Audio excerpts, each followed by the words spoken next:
All right. I'm a little late, but I'm here. Okay. Let's go ahead and get right to it.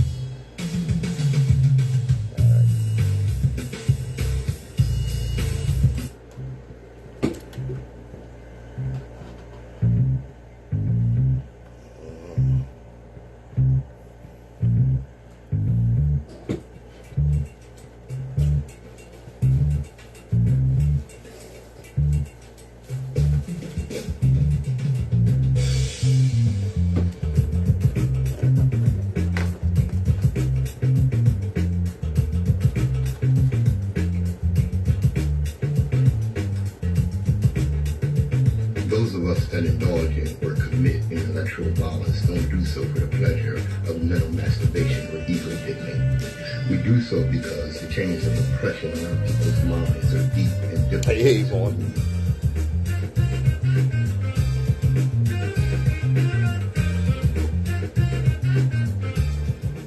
Good morning, my children of the sun. Welcome to the Open Eye on WHGE 95.3 FM, the education advocacy station. I'm your third eye optometrist and host, Patrice Gibbs, here to get them started. And you know what I'm going to do? I'm going to do this right now so I can get it out the way, get rid of this disclaimer. All right, here we go. Views and opinions expressed on Open Eye are those of the hosts, guests, and contributors, and do not reflect the policy or position of WHGE 95.3 FM, nor our sponsor, the Delaware Center for Homeless Vets. Any content provided by Open Eye's hosts, guests, or contributors are theirs and are not intended to malign any religion, ethnic group, company, or individual.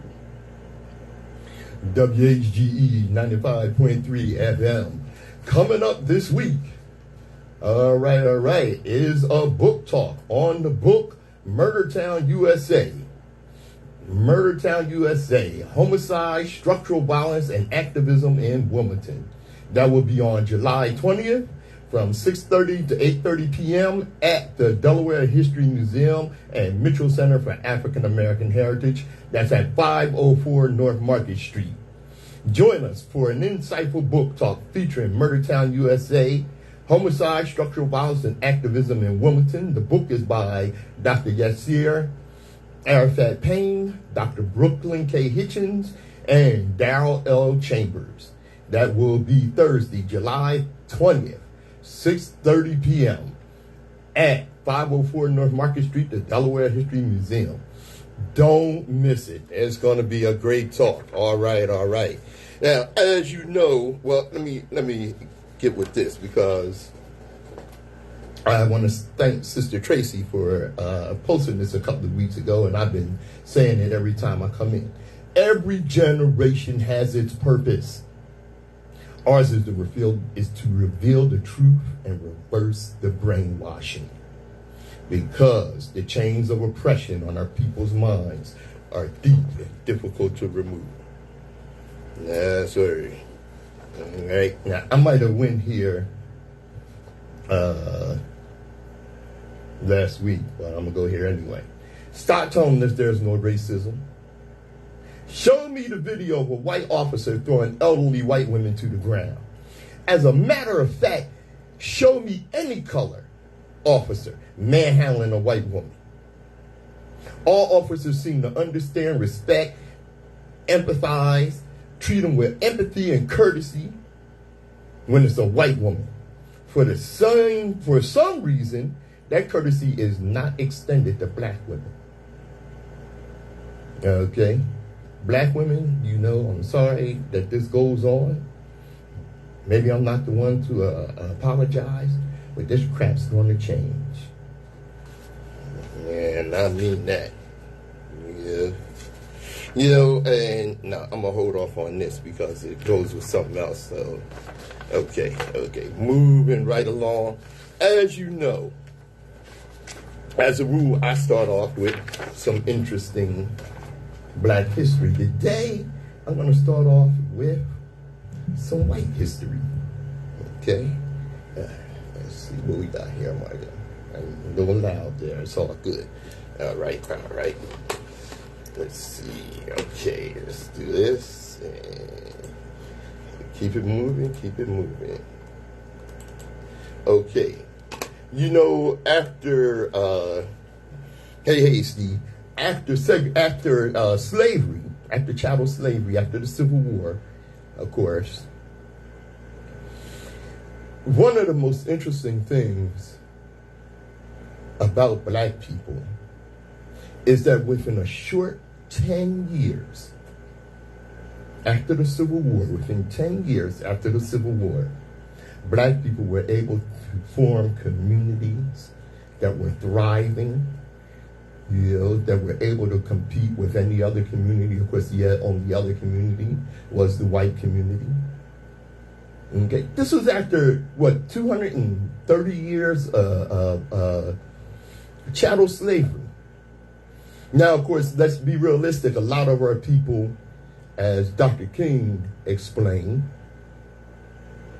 were set free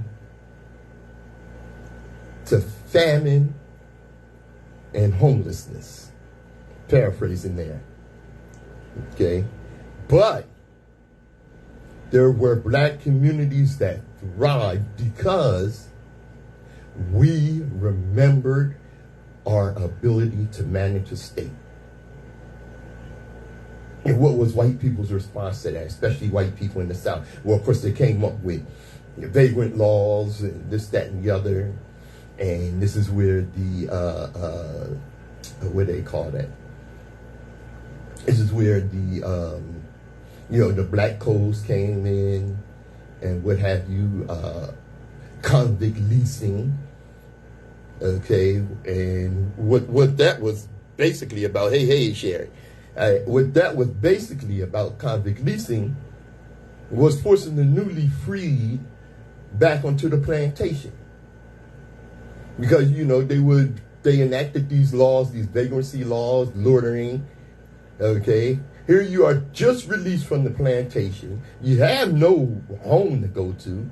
You don't want to go back to the plantation. You don't have employment, okay? So they made that illegal for you not to have employment and to be loitering or even looking for a job. They will arrest you with whatever these trumped up charges they came up with, and then lease you out to the plantation that you were just recently freed from. Okay? And one of the things, of course, that came out of this was the founding of the Ku Klux Klan. It was founded in 1865. The Ku Klux Klan extended into almost every southern state by 1870 and became a vehicle for white Southern resistance to the Republican Party's Reconstruction-era policies aimed at establishing political and economic equality for black Americans. Now, you notice I said the Republican Party. Don't get it mixed. The Republican Party of 1870 was sure as hell not the Republican Party of today. The Republican Party of today is basically the political arm of white supremacy. It is the Klan in whiteface, in suits and ties and what have you. Don't get it mixed. Okay. The Ku Klux Klan's members waged an underground campaign of intimidation and violence directed at white and black Republican leaders. Though Congress passed legislation designed to curb Klan terrorism, the organization saw its primary goal the reestablishment of white supremacy, fulfilled through Democratic victories in state legislatures across the South in the 1870s. Once again, I have to stop to explain because these white supremacists want to have you confused that the Democratic Party of then is the Democratic Party of now. It is not. Okay, the Democratic Party of then was the southern wing of white supremacy. The Democratic Party was the party of the South. And of course, those in the Democratic Party, as time went on, and they realized that Democrats were moving towards progress and progressive liberal policies, and whether you say supporting the rights of black people, Okay, in, what was it, 1940s, one of the Southern Democrats, I think it was Strom Thurmond, formed the Dixiecrat Party, which was just nothing but the white supremacist party. Okay, and as time went on, especially by the time of Nixon and Reagan, okay, with the Democrats, the Southern Democrats, angry at Lyndon Johnson for signing the Voting Rights Act and the Civil Rights Act and what have you, abandoned the Democratic Party and joined the Republican Party because of the Republican Party's Southern strategy. Okay, after a period of decline, white Protestant nativist groups revived the Klan in the early 20th century, burning crosses and staging rallies, parades, and marches denouncing immigrants, Catholic Jews, and especially black people, and of course organized labor. The civil rights movement in the 1960s saw a surge of the 50s and 60s actually, saw a surge of Ku Klux Klan activity, including bombings of black schools and churches and violence against black and white activists in the South. Now, the founding of the Ku Klux Klan, a group including many Confederate veterans, founded the first branch of the Ku Klux Klan as a social club in Pulaski, Tennessee in 1865. The first two words of the organization's name supposedly derived from the Greek word kyklos, meaning circle. In the summer of 1867, local branches of the Klan met in a general organizing convention and established what they called the Invisible Empire of the South. Leading Confederate General Nathan Bedford Forrest was chosen as the first leader or Grand Wizard of the Klan. He presided over a hierarchy of Grand Dragons, Grand Titans, and Grand Cyclops. Did you know at its peak in the 1920s, Klan membership exceeded 4 million people nationwide? Okay? And of course, now, you know, they branch off and call themselves all kind of names to try to make themselves seem acceptable and, you know, mainstream. And of course, don't forget that, you know, a lot of whites, they, you know, will claim that they're against racism and the Klan and these groups and what have you, but they won't have a whole lot to say. And of course, you know, now they're calling themselves white nationalists, which is nothing but the Klan. We're going to talk about that a little later. Okay? And big ups, Brother Jardea, peace, power, and race first indeed. Okay? The organization of the Klan coincided with the beginning of the second phase of post-Civil War Reconstruction, put into place by more radical members of the Republican Party in Congress. After rejecting President Andrew Johnson's relatively lenient Reconstruction policies in place from 1865 to 1866, Congress passed the Reconstruction Act over the presidential veto. Under its provisions, the South was divided into 5 military districts, and each state was required to approve the 14th Amendment, which granted equal protection of the Constitution to formerly enslaved people and enacted universal male suffrage, which basically meant that black men were allowed to vote. This was before you know, women's rights and what have you. Okay. Now, the thing is, well, let me say this: at least 10% of black legislators elected during 1867 and 1868 constitutional conventions became victims of violence during Reconstruction, including 7 who were killed. White Republicans, derided as carpetbaggers and scalawags by Southern whites, and black institutions such as schools, churches, symbols of black autonomy, were also targets for Klan attacks. Okay? Now, here's the thing that you have to remember about this. Okay? These Klan attacks were not just members of the Ku Klux Klan, but very often and regularly members of the Southern white populace. Okay? Because, you know, they supported the Klan and what have you, and of course they felt threatened by the advancement of black people. Okay. Now, what happened to Reconstruction was in 1876. I'm going to move on to that. Let's see if I included that. Okay. What happened in I think it was 1876, was when the Northern Republicans betrayed blacks in the South. Okay, with the compromise, I think it was the compromise of 1876, would put a white Republican in the White House. Okay, and the deal was the Southern Democrats would go along with that. Okay, because there was basically a tie in the presidential election and the electoral colleges, or what have you.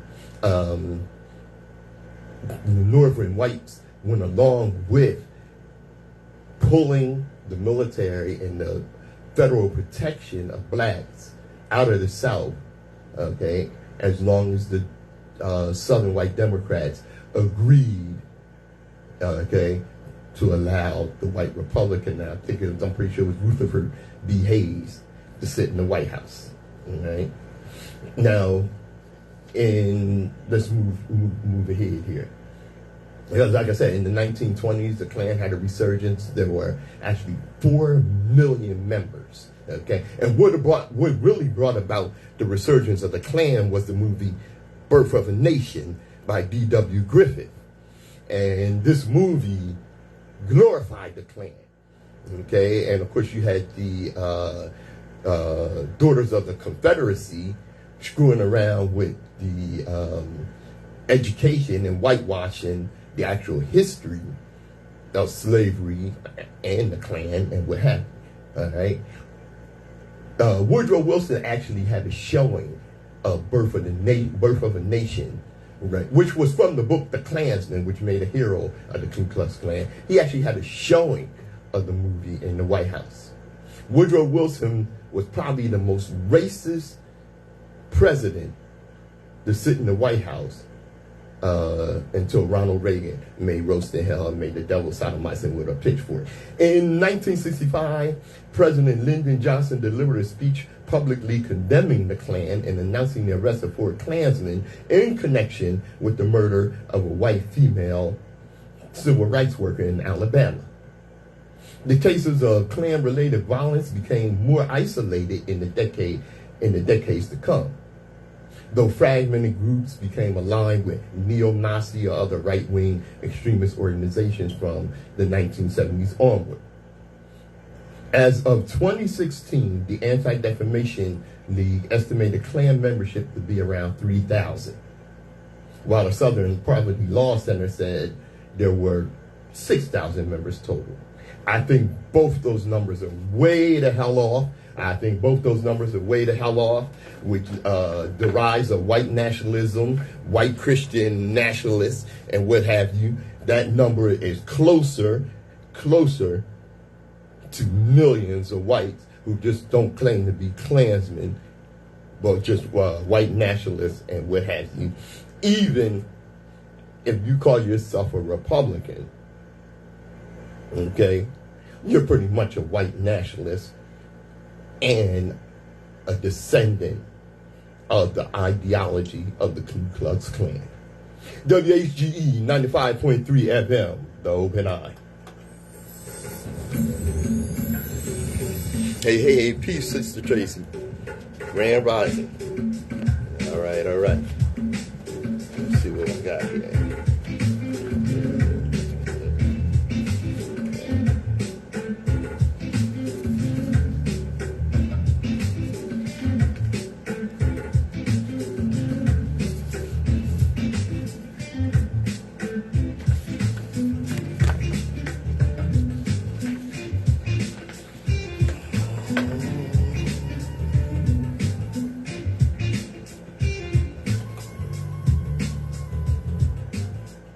WHGE 95.3 FM, The Open Eye. Look. Okay, let me get with you here. Okay, for those white Republicans and those Trumpsters, I saw a white lady that she had to be in her 70s or what have you, and her family had an intervention with her. She was a Trumpster. They had an intervention with her. And she they cleared her mind, and she realized that she was being brainwashed and that Trumpism is a cult. Because that's exactly what it is. Okay? And if you think the Klan is win anywhere, all you got to do is look at Florida, all right, and Ron DeSatan, the Grand Wizard of the Banana Republic of Florida. All right, let me tell you something. Donald Trump didn't lower your taxes. He didn't get your roads fixed or your bridges built. He didn't get your health care coverage. He didn't lower the price of your prescriptions, decrease the deficit in the opioid crisis, revive the coal industry. He didn't make COVID disappear. He didn't make Mexico pay for the wall. He didn't put America first. He sure as hell didn't drain the swamp, whatever the hell that means. So when you say he fought for you, you mean he validated your hate. And that's what he did. Because he didn't do a damn thing for you other than that. He hates who you hate, and sadly, your dumb ass, that's all you need. Okay? Now, I know, we're listened to by other people just other than fans. Let me tell you something. Banning the teaching of systemic racism is actually a perfect example of systemic racism. Do you get it? Damn. Mm-hmm. Yeah, now let's say it again. Studying history will sometimes disturb you. Studying history will sometimes upset you. Studying history will sometimes make you furious. And it should. If studying history always makes you feel proud and happy, you probably aren't studying history. You're studying mythology and looking for things that make you comfortable with the reality of what this place is.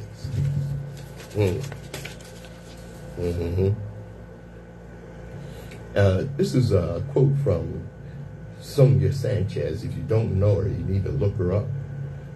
Negro is an interesting word. This country couldn't call us Africans because if it had, we would have understood some things about ourselves. We would not have been this Negro America, constantly enslaved even after slavery. It would have given us a sense of continuity. So they had to say color and Negro and the N-word to keep us in our place, to remind us that we were only from this country. It's from Sonia Sanchez. Okay, and if you don't get what she's saying, what she's telling you is our history did not begin with slavery. WHGE 95.3 FM, The Open Eye.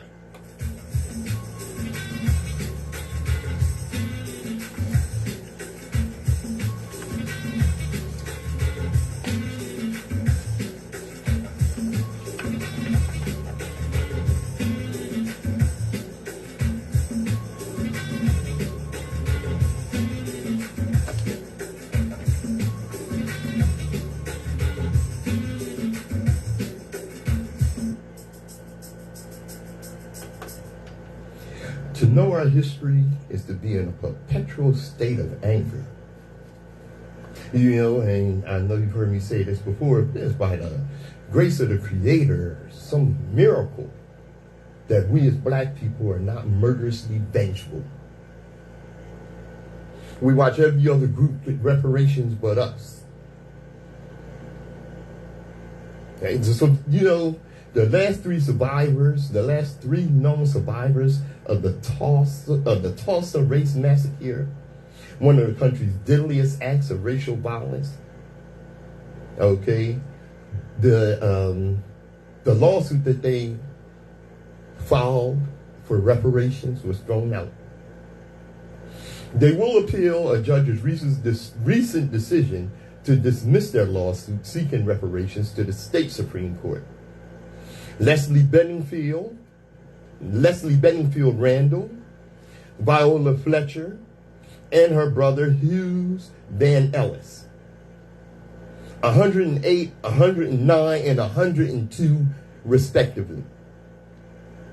And they've been locked in years-long battle against the city of Tulsa and other officials over opportunities taken from them when the city's Greenwald neighborhood, dubbed Black Wall Street, was burned excuse me, to the ground by a violent white mob in 1921. Okay. Now, one of the things I saw this week was this idiot who's a superintendent of schools in Oklahoma said the Tulsa attack wasn't about race. Wait a minute. And thankfully, there was this white man in the audience that said, okay, you're against CRT. We understand that. But how can you say that Tulsa, what happened in Tulsa was not CRT, critical race theory, that needs to be taught? Well, he said, well, we can't say that it was about race because that hurts white people's feelings and it makes white kids feel bad. You know, what it actually was, and he couldn't get his crap together. All right, he came up with some cockamamie story about it was about individual attacks. Individual attacks. The whole damn white community, as individuals, attacked the black community. It was about white racism. It was about white fear and discomfort because they are very uncomfortable with black success. Okay? They were very uncomfortable with black success. And they actually bombed Tulsa. This is right after World War I. White people had just learned to bomb from the air. And what do? They bombed Tulsa from the air. The official number is some 300 black people were murdered. That number is low. Okay? Judge Carolyn Wall dismissed the case on Friday. We were forced to plead this case beyond what is required under Oklahoma standards, which is certainly a familiar circumstance when black Americans ask the American legal system to work for them. Judge Wall has condemned the survivors of Tulsa to languish on Oklahoma's appellate docket, the three survivors said in a statement read by attorney Demario Solomon Simmons during a news conference. That was not Friday, just passed, but last Friday. But we will not go quietly. We will continue to fight until our last. All right? And what the reasoning was, let's see, I know I got that here. Let me see. Okay, yeah. Okay, the reasoning for that, right, was that the attorney said that just because they had a connection, first let me say this. The argument against reparations is always that there's no one alive that was enslaved. There's no one alive that can claim that, they were directly affected by reparations. I mean, by white supremacy and by slavery and what have you. Okay? Leslie Benningfield Randall, Viola Fletcher, and her brother Hughes Van Ellis were there. How dare you say they weren't affected? They were there. They experienced the terrorism of white supremacy personally. They waited 102 years trying to get justice and reparations for themselves, their family, and their community. Okay? So how is it that you can say they had this just because they had a connection that they don't deserve reparations? Every group The Jews of Europe got reparations from America, and it was Germany that tried to, commit genocide on them. What the hell was the Americans paying them for? The Native Americans got reparations for the land that was stolen from them and the genocide that was waged against them. And of course, it was, hardly sufficient or just the little amount that they got. The Japanese that were put in concentration camps during World War II got reparations. Okay? The white slave owners, the white slave owners were given reparations because they lost their property, which was us. But we ain't got reparations coming. You know what, America? Go to hell. WHGE 95.3 FM, the Open Eye.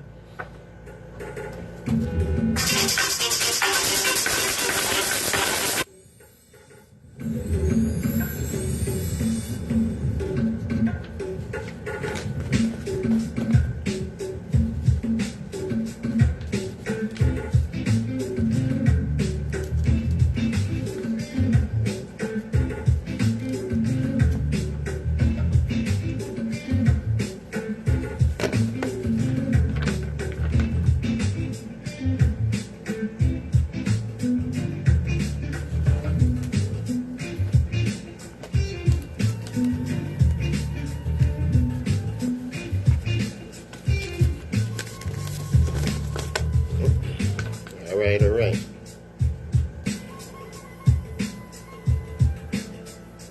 I'll do it that quote. Oh, there it is, right there in my face. Okay.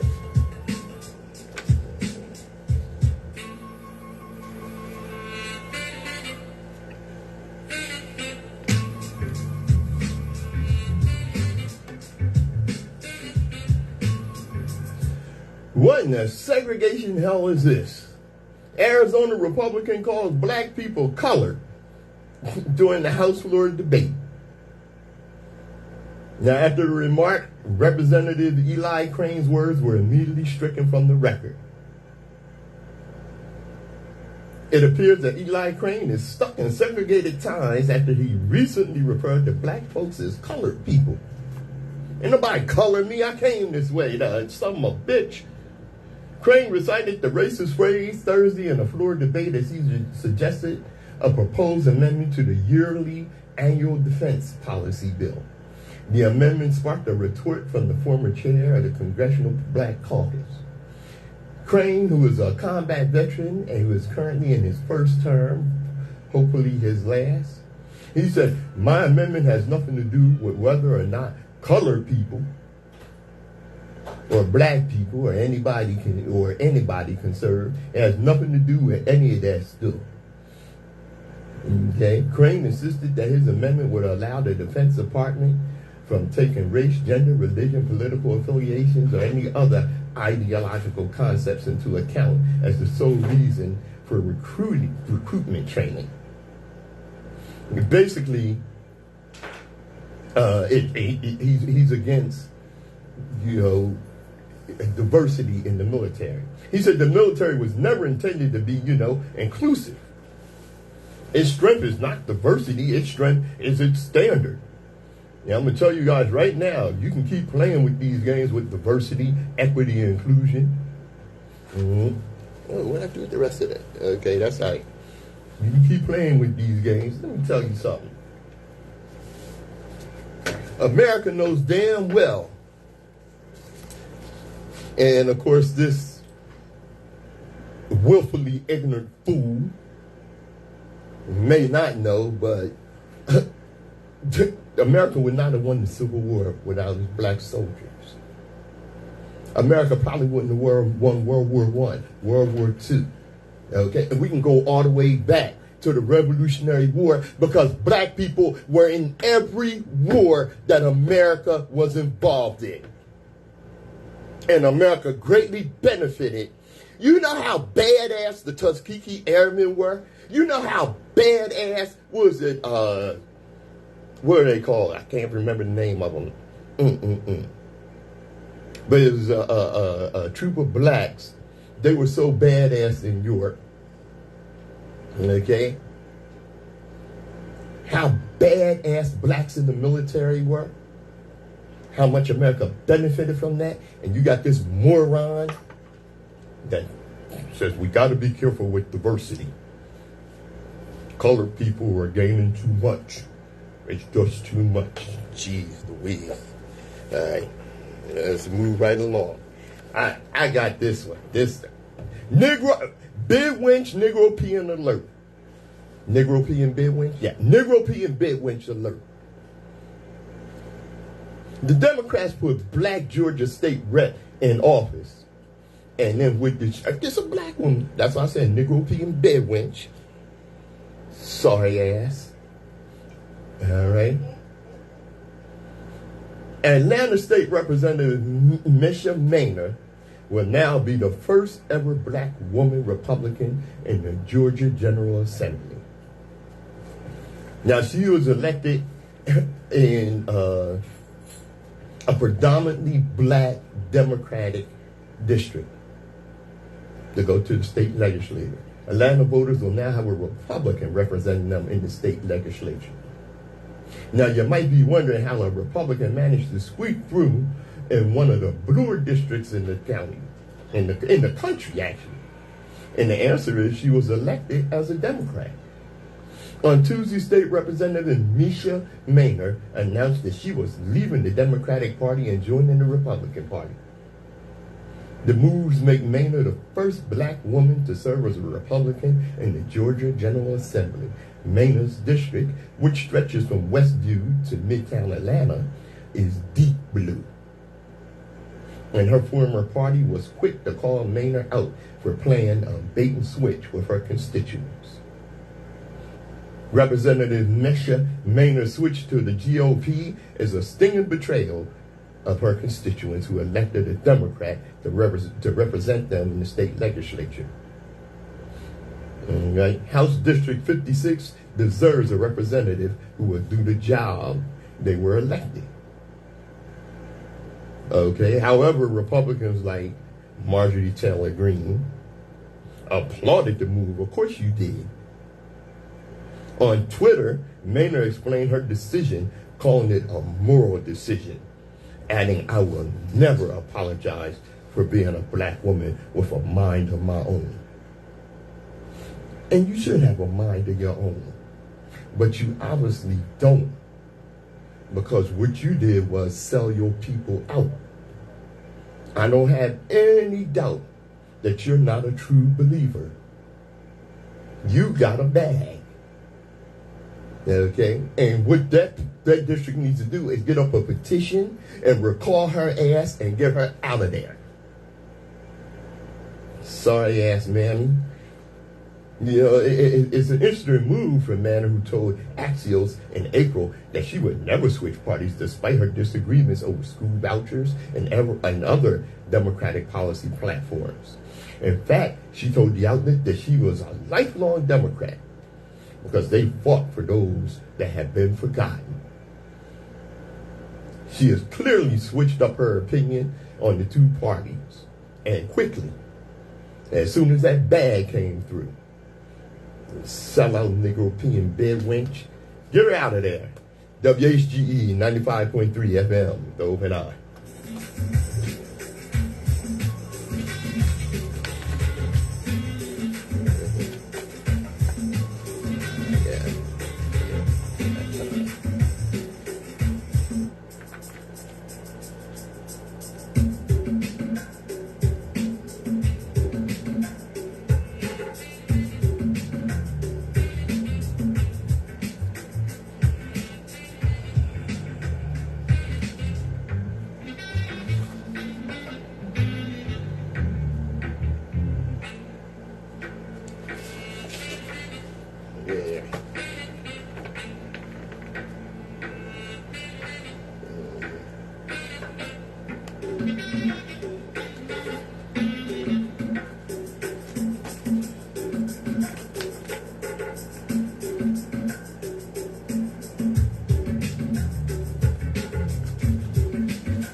WHGE 95.3, the open eye. Obviously, I'm on my own today. Brother Nsoromma didn't make it in. Shout out, Brother Nsoromma. I think he's in class somewhere or whatever. All right, big ups, Nsoromma. It's my boy. Okay, got a little out of order. I should have brought this up before I did this last thing, especially since we're talking about the military. All right. I don't know if you ever heard of Tommy Tuberville, Republican Senator Tommy Tuberville, Republican from Alabama. He's sometimes called America's dumbest senator. No goddamn wonder. And you may not know much, but he does know, he may not know much, but he does know that he is fine with white nationalists in the military, and he stands with them. On Monday, while speaking with Caitlin Collins on CNN's The Source, Tuberville said he's against racism, but he is fine with white nationalists in the armed services. And my opinion of a white nationalist, if somebody wants to call them a white nationalist, to me, it's an American. Now, if that white nationalist is a racist, I'm totally against anything they want to do. Okay, by definition, a white nationalist is a white supremacist racist. He said he's 110% against racism. I'll be damned. He conflated white nationalists with white people in general. All right? So you're going to do away with most white people in this country out of the military? We got a huge problem. There's nobody more military than me. It's the same creep that voted to cut military veteran services. Don't get it mixed. They just want to make sure white nationalists are in the military. Now, I'm a veteran, I'm going to tell you. I have watched, all right. I have watched over the years how much more racist and how much more racism has been allowed in the military since I was in. All right? The military had a short period, probably from like the mid-70s up into the late 80s, where this racism was not tolerated. You didn't get away with a damn thing, I'm going to tell you, because I dealt with some racism in the military. And at that time, they didn't play that. I mean, you would bite the dust. And I say into the late 80s, I was only in for 4 years, from 79 to 83. And I had some incidents of racism when I was in the military. And I remember after I got out, one of my employer's son-in-law, who was an avowed racist, did some racist crap in the military, and they locked his ass up for about a year. Now, what's his name? Tommy Tuberville. Tommy Tuberville. That sounds like some white supremacist crap. This is his name. All right? And what did he do? He doubled down on pro-white nationalism in his comments. He defended white nationalism in the military. I call them Americans. And I'm sure there's a hell of a lot of Americans that would agree with him. Like I said, you know, the Southern Poverty Law Center said there's like maybe 6,000 in the Klan or, you know, in these white nationalist groups. But since Obama and Trump sat in the White House, there has been a tremendous surge in the memberships of these groups. Remember, whenever you are protesting white supremacy in America, America is so racist that it thinks that you're just protesting America. Remember, there were 70 million, something like 70 million voters that voted for white supremacist Donald Trump, the orange disaster. I call them Americans. Okay? In the last creep that I mentioned that called black people colored people. His whole thing was to dampen the efforts of the military to have diversity. I look at a white nationalist as a Trump Republican. Well, that explains it right there. If you're a white nationalist and a Trump Republican, you're a white supremacist.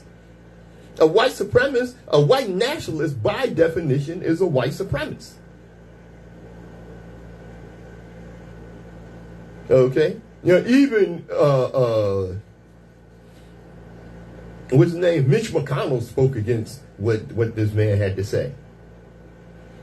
Mitch McConnell from Kentucky, from a family of plantation slave owners,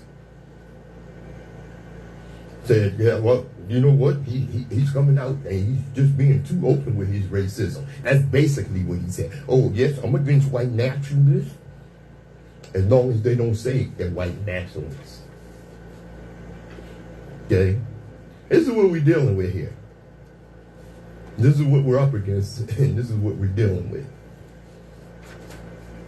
Because one of the things, like, you know, you always heard it say, one of the devil's greatest tricks was to convince the world that he didn't exist.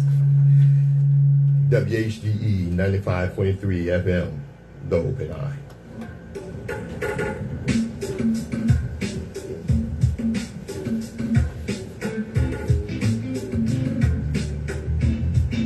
I heard that, Judea. Yeah.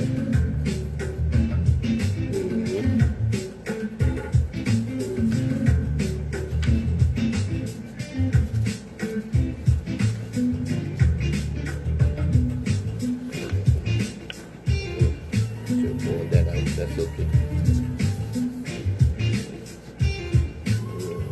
5 minutes. Okay, let's go here.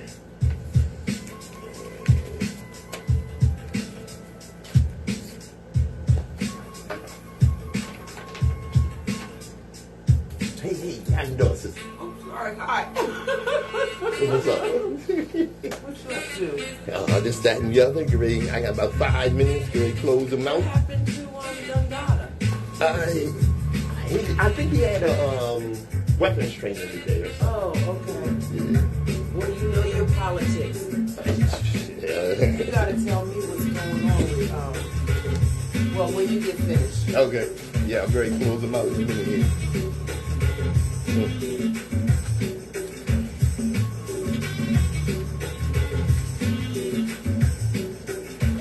Looking for my last rant, y'all.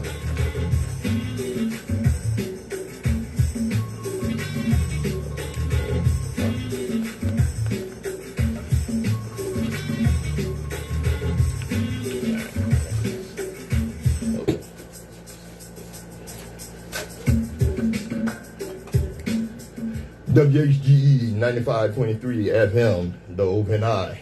All right. Hey, what's happening in Mississippi? What's going on in Mississippi? All right.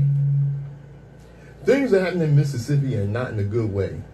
Multiple white Rankin County deputies were fired after 2 black men filed a federal lawsuit alleging the deputies illegally entered their home, tortured them for almost 2 hours. Michael Corey Jenkins, 32, and Eddie Terrell Parker, 35, claimed the deputies entered their residence without a warrant, heard racial epithets, waterboarded them, cuffed, tased, and attempted to sexually assault them. Jenkins claims one of the deputies put a gun in his mouth and shot him, and he lost his tongue. I told you about this story a little while ago. Mississippi ranks at the very bottom of the barrel, near the bottom in every socio-economic index, including 50th in life expectancy, 49th in health and the economy, 47th in infrastructure, 41st in education, the home of Fannie Lou Hamer, the civil rights leader who was brutally beaten and forcibly sterilized, is one of the worst in maternity mortality and infant mortality, and one of the widest pay gaps for black women, who make only 55 cents for every dollar a white man earns.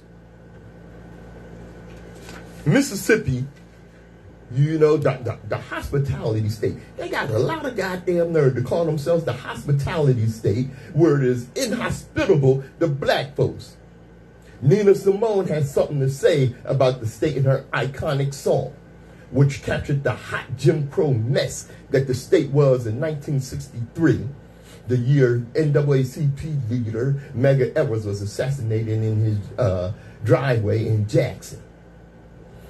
In 2023, Jim Crow is alive in a state that has not addressed its legacy of racial oppression and injustice. A white district attorney named Doug Evans just resigned after 30 years of prosecuting a black man 6 times for murder and excluding black jurors. Alabama's got me so upset. Tennessee made me lose my rest. And everybody knows about Mississippi. God damn.